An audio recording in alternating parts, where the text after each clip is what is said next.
Heer Ranjha story in Hindi. दोस्तों, आज हम आपको हीर रांझा के प्रेम की कहानी के बारे में बताने वाले हैं। आपने अक्सर ये सुना होगा, जब भी किसी की सच्ची मोहब्बत के बारे में जिक्र होता है तो उनकी तुलना हीर और रांझा से की जाती है, क्योंकि हीर रांझा ने प्रेम की दुनिया में एक अपना अलग ही नाम कर दिया है, जिसके कारण सदियों से उनके प्रेम को आज भी लोगों के द्वारा याद किया जाता है। बहुत समय पहले की बात है। पाकिस्तान में चिनाब नदी के किनारे पर पंजाब का एक गांव था। उस गांव में एक लड़का रहता था जिसका नाम रांझा था। वह अपने 8 भाइयों में सबसे छोटा था।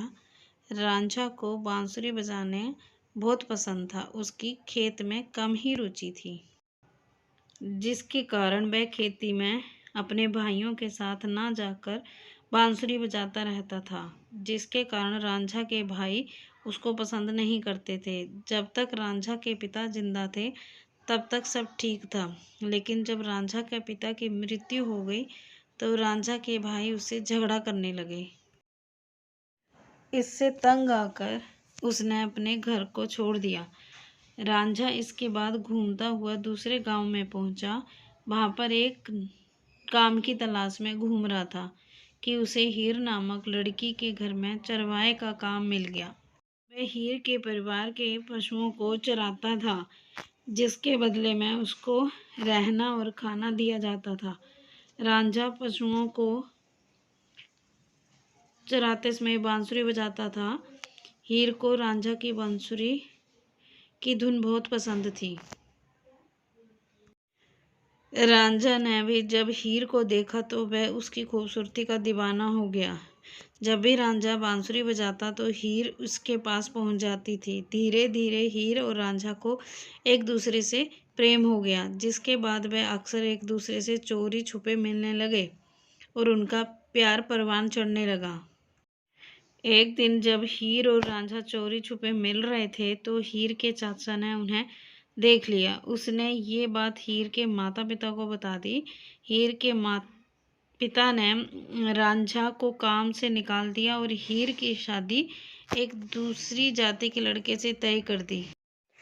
हीर के ना चाहते हुए भी उसको अपने परिवार के दबाव के कारण उस लड़के से शादी करनी पड़ी।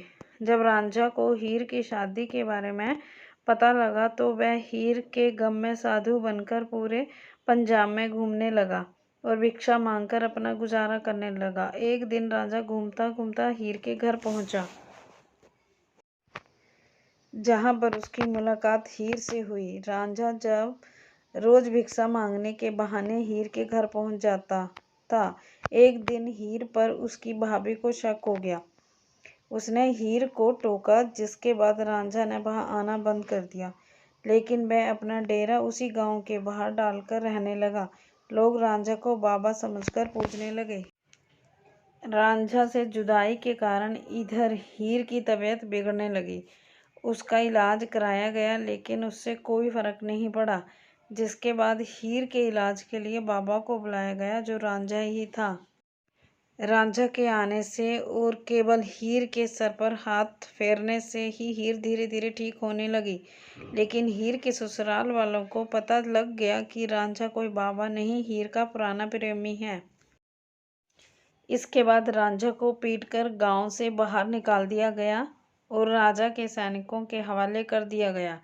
जब रांझा को राजा के सामने हाजिर किया गया तो उसने हीर से अपने सच्ची मोहब्बत की कहानी सुनाई। राजा ने रांझा से अपने सच्चे प्रेम को साबित करने को कहा, जिसके बाद रांझा ने अपना हाथ जलती हुई आग में डाल दिया।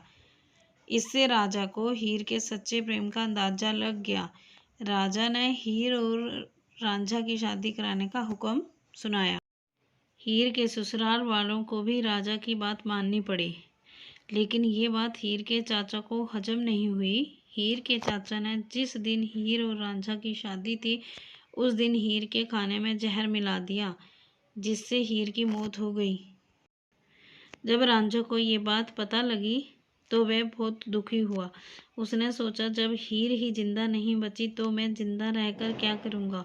इसलिए रांझा ने भी वह जहर वाला खाना खा लिया, जिससे रांझा की भी मौत हो गई। इस तरह सच्चा प्यार करने वाले दो लोगों को इस दुनिया ने मिलने नहीं दिया, लेकिन वे मरकर एक दूसरे के हो गए।